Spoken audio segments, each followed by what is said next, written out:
વહુના ત્રાસથી કંટાળીને સસરા વૃદ્ધાશ્રમ જતા રહ્યા. પછી દીકરાએ જે કર્યું એ સાંભળીને તમારી આંખમાં આંસુ આવી જશે. સાંજનો સમય હતો. આંગણાની એક બાજુએ જૂની ખુરશી પર બેઠેલા રઘુવૈયાની આંખોમાં વર્ષોની થાકેલી રેખાઓ સ્પષ્ટપણે દેખાતી હતી. દીકરો અમિત સવારે ઓફિસ જવા માટે નીકળી ગયો હતો અને વહુ રેશમા રસોડામાં કામ કરતી હતી.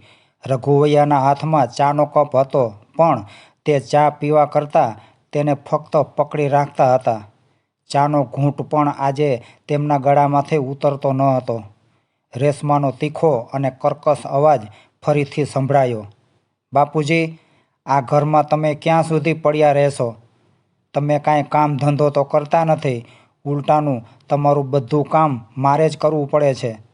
અમિતના ટૂંકા પગારમાંથી ઘર ખર્ચો માંડ માંડ નીકળે છે, એમાં પાછો તમારો ખર્ચો. આખરે આ બધો ખર્ચો તો અમિતે જ પૂરો કરવાનો છે ને? રેશમા બોલતી ત્યારે આખું ઘર કંપાવી નાખતી. રઘુવૈયા ચૂપ હતા. તેઓએ જીવનભરની કમાણીમાંથી આ ઘર બનાવ્યું હતું. નાનપણથી લઈને દીકરાના ભવિષ્ય સુધી બધું જ ગોઠવ્યું હતું. પણ આજે એમ લાગતું હતું કે આ ઘર તેમનું રહ્યું જ નથી. રાત્રે અમિત ઘરે આવ્યો ત્યારે પણ રેશમા ફરી પોતાની ફરિયાદની હારમાળા લઈને ઊભી હતી.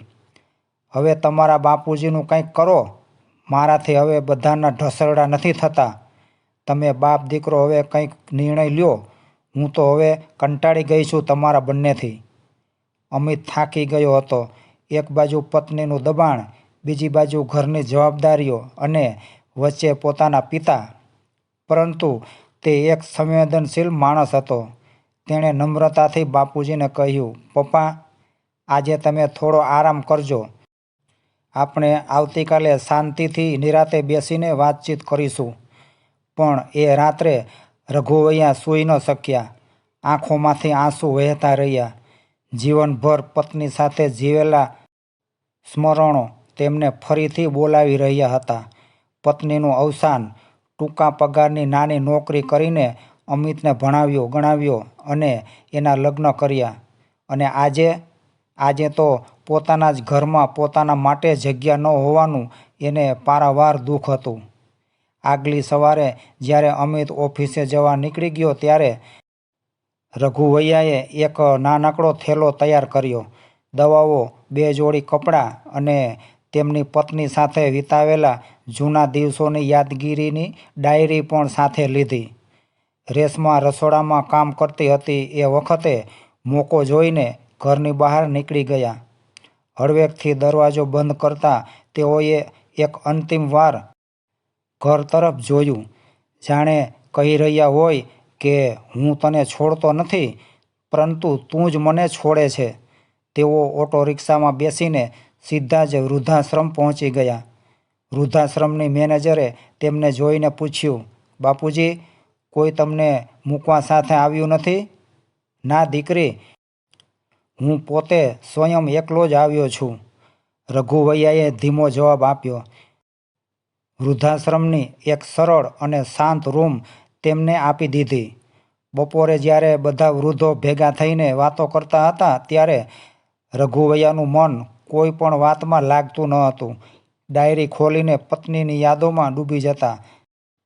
સાંજે જ્યારે અમિત ઘરે પાછો આવ્યો ત્યારે ઘરમાં શંકાસ્પદ શાંતિ હતી. અમિતે બૂમ મારી, પપ્પા! કોઈ વળતો જવાબ ન આવ્યો. ટેબલ પર એક કાગળની ચિઠ્ઠી મૂકેલી હતી. અમિતે એ પત્ર હાથમાં લીધો. પત્ર ખોલીને વાંચવાની શરૂઆત કરી. એમાં લખ્યું હતું કે દીકરા, મારે માટે હવે આ ઘરમાં કોઈ જગ્યા નથી. હું હવે મારું બાકી જીવન વૃદ્ધાશ્રમમાં પૂરું કરવા માગું છું. તું હંમેશા ખુશ રહેજે. મારા તને હંમેશા આશીર્વાદ છે. અમિતના હાથમાંથી પત્ર નીચે પડી ગયો. તે સોફા પર બેઠો અને બાળકની જેમ ધ્રુસકે રડવા લાગ્યો. રેશમા બોલી, ચાલો, સારું થયું. મારા માથાનો દુખાવો તો ગયો. આ શબ્દો અમિતના હૃદયમાં છરીની જેમ ઘૂસી ગયા. તે ઊભો થયો. શું કહ્યું તે? મારા બાપુજીને તું દુખાવો બોલી રહી છે? અત્યાર સુધી આ ઘરમાં તે મને જે કહ્યું તે મેં ક્યારેય ધ્યાનથી સાંભળ્યું નહોતું, પણ આજે મને બધું સમજાઈ ગયું છે. મારા પપ્પા ક્યારેય ભારરૂપ નહોતા, તેઓ તો આ ઘરની શોભા હતા. આપણા ઉપર સદાય એમના આશીર્વાદ હતા. રેશમા ચોંકી ગઈ. શું તમે મારી ઉપર દોષ મૂકો છો? હું નહીં, તારું વર્તન જ ખુદ તારી ઉપર દોષ મૂકે છે. મેં આજે નક્કી કર્યું છે કે પપ્પાને પાછા આ ઘરમાં લાવવા જ છે. રાત્રે જ અમિત ઝડપથી વૃદ્ધાશ્રમ તરફ નીકળી ગયો. વૃદ્ધાશ્રમ પહોંચીને જોયું તો ત્યાં તો અમિતનો અવાજ કંપી ગયો. અમિત પહોંચ્યો ત્યારે અંધારું વધી ગયું હતું. વૃદ્ધાશ્રમના કોરિડોરમાં પીળા દીવા ઝગમગતા હતા. અંદર એક રૂમમાંથી હળવો દીવો દેખાતો હતો. રઘુભૈયા બારી પાસે બેઠા હતા, હાથમાં ડાયરી, આંખોમાં ખાલીપણું. પપ્પા, આ એક શબ્દે જ રઘુભૈયાના શરીરે વીજળી વેગે જબરી અસર કરી. તેમણે પાછું વળીને જોયું તો અમિત ઊભો હતો. અમિતની આંખોમાં પસ્તાવાનો સમુદ્ર ઉભાઈ આવ્યો હતો.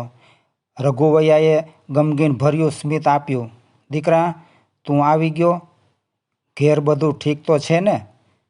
પણ આ વાક્ય પૂરું થાય તે પહેલાં જ અમિત દોડી આવ્યો અને પિતાના ગળે વળગી ગયો. પપ્પા, મારી ભૂલ હતી. તમારી સામેની વાત હું સાંભળતો હતો પરંતુ સમજતો ન હતો. મને માફ કરી દેજો. તમે મારા નહીં પરંતુ હું તમારો ભાર બની ગયો હતો. કૃપા કરીને પાછા ઘરે ચાલો. પપ્પા, હું તમને લેવા આવ્યો છું. રઘુભૈયાની આંખોમાં આંસુ આવી ગયા.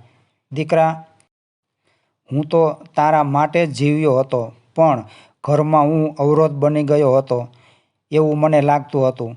ના પપ્પા, અવરોધ તો લોકોના મનમાં હતા.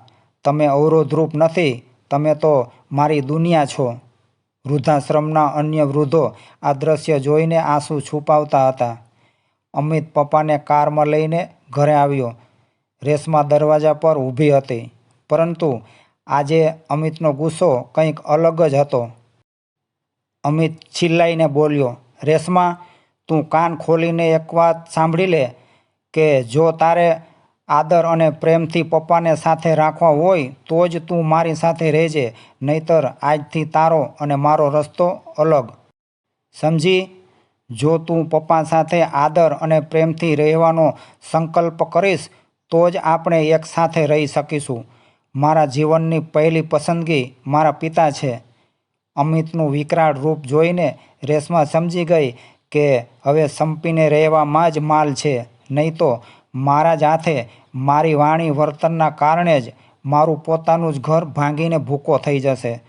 રેશમા પોતાની ભૂલોને સ્વીકારતી બોલી, બાપુજી, મેં ગેરસમજથી અને અહંકારથી તમને દુઃખ આપ્યું હતું.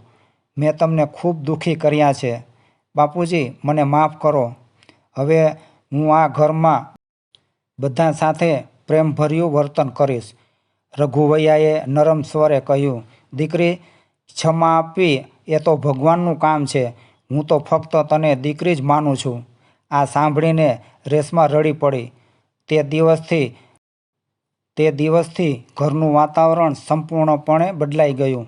રેશમા રઘુભૈયાને સવારે ચા આપતી, સાંજે ચાલવા લઈ જતી.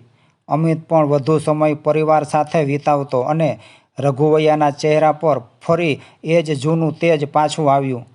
એક સાંજે રઘુભૈયા બારી પાસે બેઠા હતા ત્યારે અમિત પાસે આવીને બોલ્યો, પપ્પા, તમે વૃદ્ધાશ્રમ ગયા એ દિવસે મને એક વાત સમજાઈ ગઈ હતી કે ઘરની દિવાલો સિમેન્ટથી બને છે, પરંતુ ઘર તો વૃદ્ધોના આશીર્વાદથી જ બને છે. રઘુભૈયાએ દીકરાનો હાથ પકડીને કહ્યું કે દીકરા, જે ઘરમાં વૃદ્ધોના હૃદય તૂટે છે ને તે ઘરમાં ભગવાન પણ રિસાઈ જાય છે. અમિત આ શબ્દો સાંભળીને પિતાને ગળે લગાડ્યા.